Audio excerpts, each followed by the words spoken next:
Hello everyone. Welcome back to the channel. आज हम जिस टॉपिक के बारे में बात करने वाले हैं उसका नाम है क्रॉस ओरिजिन रिसोर्स शेयरिंग। इसे एक एरर की तरह लिया जाता है, but I don't think so it is an error. ये एक इन्फॉर्मेशन है कि जो आपका ब्राउज़र आपको देता है, ऑथेंटिकेशन, ऑथराइजेशन, और जो आप कह सकते हैं कि भाई आपको उस एपीआई की रिक्वेस्ट ऑथराइज्ड है या नहीं। इस तरह से ये जो क्रॉस एरर है वो परसीव की जाती है। सो इस पूरे टॉपिक को समझने के लिए मेरी रिक्वेस्ट है कि आप ये पूरी वीडियो देखें और उसके बाद लाइक करें और अपने फ्रेंड्स के साथ शेयर करें जिन्हें भी इस टॉपिक के बारे में नॉलेज चाहिए। और कमेंट ज़रूर करें अगर आपको कोई चीज़ नहीं समझ आ रही है, आपका कोई डाउट है। और अगर आप चाहते हैं कि मैं किसी और टॉपिक के ऊपर भी वीडियो बनाऊं, उसके बारे में भी आप कमेंट कर सकते हैं। और सब्सक्राइब ज़रूर करें अगर आपको मेरी जो बनाई हुई वीडियोस हैं वो पसंद आ रही हैं, जो इन्फॉर्मेशन है वो नॉलेजेबल लग रही है। उससे मुझे भी मोटिवेशन मिलती है और मैं और वीडियोस जो है वो क्रिएट करता हूँ। Let's start. हेलो, मेरा नाम रजत है। मैं एक प्रोफेशनल वेब डेवलपर हूँ जो एक करंटली प्रोडक्ट बेस्ड ऑर्गेनाइजेशन में काम कर रहा है। और मेरा टोटल 8 ईयर्स ऑफ एक्सपीरियंस है एज अ वेब डेवलपर। ये जो क्रॉस एरर है, ये मुझसे भी कई बार इंटरव्यूज़ के दौरान पूछा गया है। और मैंने भी सामने वाले की नॉलेज जो है वो टेस्ट करने के लिए इसके ऊपर क्वेश्चन जो है वो पूछे हैं। चलिए हम पहले इसे समझते हैं। क्रॉस ओरिजिन रिसोर्स शेयरिंग के बारे में आप ये कह सकते हैं कि भाई जैसे एक ओरिजिन से आप दूसरे ओरिजिन में रिसोर्सेज जो हैं वो आप शेयर कर रहे हैं। रिसोर्सेज कुछ भी हो सकते हैं, टेक्स्ट हो सकता है, वीडियो हो सकता है, जेसन ऑब्जेक्ट हो सकता है। जो भी आप रिक्वेस्ट कर रहे हैं एक ओरिजिन से दूसरे ओरिजिन में, वो जब शेयर होता है तो उसको क्रॉस ओरिजिन रिसोर्स शेयरिंग कहा जाता है। आप इसको इस तरह से समझ सकते हैं कि जैसे एक डोमेन है, डोमेन जैसे आप एक फेसबुक ले सकते हैं, और एक दूसरा डोमेन है जैसे आपने कोई अपना डोमेन क्रिएट किया है और उसके ऊपर आपकी जो वेब एप्लीकेशन है वो रन हो रही है।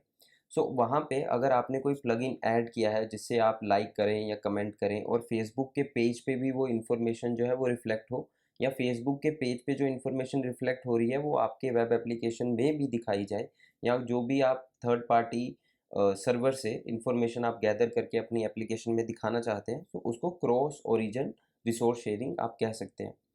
इसके लिए क्या होगा कि जैसे आपने एक वेब एप्लीकेशन बनाई हुई है, उसको आप एक रिक्वेस्ट, वहाँ से आप एक रिक्वेस्ट रेज़ करेंगे दूसरे ओरिजिन पे। उसको, उस रिक्वेस्ट को आप कह सकते हैं एपीआई। एपीआई आई होप कि आपको पहले से भी पता है। अगर आपको नहीं पता है कमेंट में लिखें, I will explain and create a video on API. API की रिक्वेस्ट जो है वो एक दूसरे सर्वर पे जाती है या दूसरे डोमेन में जाती है। डोमेन उसको पहले वेरीफाई करता है। एपीआई की रिक्वेस्ट में क्या होता है कि वहाँ पे हेडर होता है, वहाँ पे बॉडी होती है, और ऑथेंटिकेशन ऑथराइजेशन टोकन भी जाता है जो सर्वर एंड से वेरिफिकेशन होती है। बट हेडर और बॉडी में रिक्वायर्ड इन्फॉर्मेशन जो है वो जाती है। और आप जो एपीआई रिक्वेस्ट है वो आप इस तरह से भेज सकते हैं कि वो एक गेट रिक्वेस्ट हो सकती है, वो एक पुट हो सकती है, पोस्ट हो सकती है, डिलीट हो सकती है। ये जो एचटीटीपी मेथड्स है वो आप गेट पुट पोस्ट के थ्रू कॉल करते हैं और एक पीआई रिक्वेस्ट जो है वो आप भेजते हैं। जैसे ही आपने एक डोमेन से दूसरे डोमेन में रिक्वेस्ट इन्फॉर्मेशन एक्सेस करने के लिए आईपीआई को सेंड किया, उससे पहले ही आप जो भी आप अपनी वेब एप्लीकेशंस है, वेब को आप जिससे भी यूज़ करते हैं उसे आप ब्राउज़र कहते हैं। ब्राउज़र में एक मैकेनिज़्म लोड किया गया है कि जो भी दूसरे डोमेन पे आप रिक्वेस्ट शेयर करना चाहते हैं, उससे पहले एक प्री फ्लाइट रिक्वेस्ट जो है वो ब्राउज़र की तरफ से दूसरे डोमेन में भेजी जाती है। उसमें वो वेरीफाई करता है कि भाई जो भी आप रिक्वेस्ट एक डोमेन से आ रही है, क्या दूसरा डोमेन उसको पहचानता है, क्या उस यूज़र को जानता है। अगर वो नहीं है, वो वहाँ से आप एक क्रॉस ओरिजिन रिक्वेस्ट जो है वो क्रिएट की हुई पे एरर आता है। उसका नाम आप इस तरह से ले सकते हैं कि भाई access control allow origin denied. जो भी आप ओरिजिन को एक्सेस करना चाहते हैं वो डिनाई हो चुका है। और उसके बाद अगर आप उसको एक्सेस करना चाहते हैं तो जो भी उस सर्वर पे रन हो रही है, ये एक बैकएंड टास्क आप इसको लेके चलते हैं कि जो भी बंदा, जिसने भी एपीआई रिक्वेस्ट रेज की है या जिसने भी वो वेब एप्लीकेशन बनाई है, वो या तो अपने सर्वर एंड पे स्टार जो है वो अलाउ कर दे। स्टार अलाउ करने का मतलब ये होता है कि भाई किसी भी डोमेन से अगर उस डोमेन में रिक्वेस्ट आ रही है तो वो उसको अलाउ कर देता है। अगर ऐसा नहीं है तो अब उसको है कि भाई कुछ स्पेसिफिक डोमेन्स को ही उसे नॉलेज जो है वो अपनी इंफॉर्मेशन है वो शेयर करनी है। वो उन डोमेन्स का नेम जो है वो अपने सर्वर एंड पे सेव कर देता है। जब भी उस डोमेन से रिक्वेस्ट जाती है उस हेडर में वो इन्फॉर्मेशन वेरीफाई कर लेता है।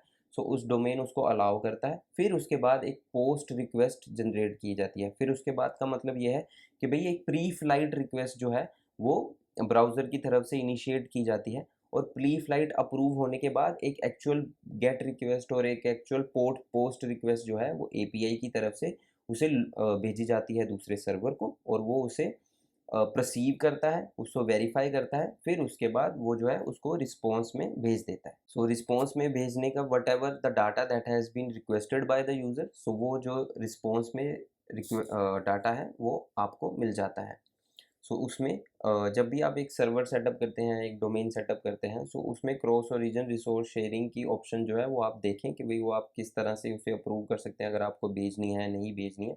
सो मेनली ये बिग ऑर्गेनाइजेशन जो है वो इसको डाटा मेंटेन करके रखती है, और जब भी हम खुद एक छोटी वेब ऐप डालते हैं और उसको डोमेन पे चलाते हैं, तो मोस्टली बाय डिफ़ॉल्ट जो भी आपका डोमेन शेयरिंग है, जहाँ पे भी आप अपना डोमेन अपनी वेब ऐप होस्ट कर रहे हैं, वो बाय डिफ़ॉल्ट जो है उसको स्टार ही लेके चलता है। और अगर आप एक अपनी एप्लीकेशन के थ्रू उसको एक्सेस करना चाहते हैं, सो आप अगर आप एक कोड रन कर रहे हैं, उसमें आप एक एनवायरनमेंट फ़ाइल भी सेटअप करते हैं।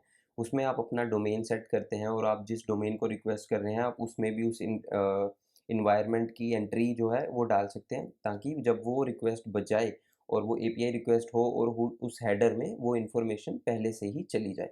सो ये एक नॉर्मल क्रॉस एरर है, और क्रॉस एरर जो है वो आप इस तरह से भी देख सकते हैं कि वो ब्राउज़र पे प्री फ्लाइट रिक्वेस्ट होती है। अगर आप उसको रिमूव करना चाहते हैं या उसको बायपास करना चाहते हैं, तो बहुत सारे प्लगइन्स जो हैं वो आते हैं। वो आप क्रोम पे जो इंस्टॉल कर सकते हैं, और वो आप क्रॉस एरर को जो है वो क्रॉस की जो चेकिंग है उसको आप स्किप कर सकते हैं। बट आई वोंट रिकमेंड कि आप ऐसा कुछ करें, बिकॉज़ वो एक रीज़न है, वो एक सिक्योरिटी चेक है। सो वो उस चीज़ को स्किप करना इज़ नॉट परमिसिबल। और दूसरा, अगर आप जो एपीआई रिक्वेस्ट है वो अगर आप पोस्टमैन के थ्रू सेंड करते हैं, सो पोस्टमैन जो है वो क्रॉस एरर नहीं है, क्योंकि पोस्टमैन कोई ब्राउज़र नहीं है, उसमें कोई प्री फ्लाइट रिक्वेस्ट नहीं है। बट फॉर एग्ज़ाम्पल कि भई अगर आप पोस्टमैन से रिक्वेस्ट भेज रहे हैं, उसमें आप टोकन बेरर भी भेज रहे हैं, हेडर भेज रहे हैं, बॉडी करेक्ट भेज रहे हैं, बट अगर वो एपीआई हिट होने के बाद ऑथेंटिकेशन ही नहीं रिसीव हो रही है, तो वैसे भी वो एपीआई जो है वो फेल हो जाएगी। सो ऑथेंटिकेशन, ऑथराइज़ेशन भी एक डिफरेंट टॉपिक है, उसके ऊपर भी मैं एक वीडियो बनाऊँगा, और that is a very important topic जो कि इंटरव्यू में पूछा जाता है। सो ये मैंने पहले ही कहा था, ये एक एरर नहीं है। कोई भी डेवलपमेंट में अगर आप एक एरर रिसीव करते हैं, उसका मतलब ये है कि भई there is a chance of improvement. इसका मतलब ये नहीं है कि भई आपने कुछ गलती कर दी है, इसका मतलब ये है कि आप कुछ गलत लिख रहे हैं, जो सही तरीके से लिखा जाना चाहिए, और आप उसकी इन्फॉर्मेशन को पर्सीव करें, उसे ध्यान से पढ़ें कि आप किस तरह पे आप इम्प्रूव कर सकते हैं, और उस चीज़ को इम्प्रूव करें और आगे बढ़ें। यही हमारे चैनल का मेन कांसेप्ट है कि भई हमें जो है अपनी एरर्स और अपने जो शॉर्टकमिंग्स हैं उस पे काम करके इम्प्रूव करना है, और सीखते रहना है, आगे बढ़ना है। सो आई होप कि आपको ये वीडियो जो है वो अच्छी लगी हो। सो अगर आपको अच्छी लगी है, सो कमेंट ज़रूर करें और सब्सक्राइब करें। Thank you very much.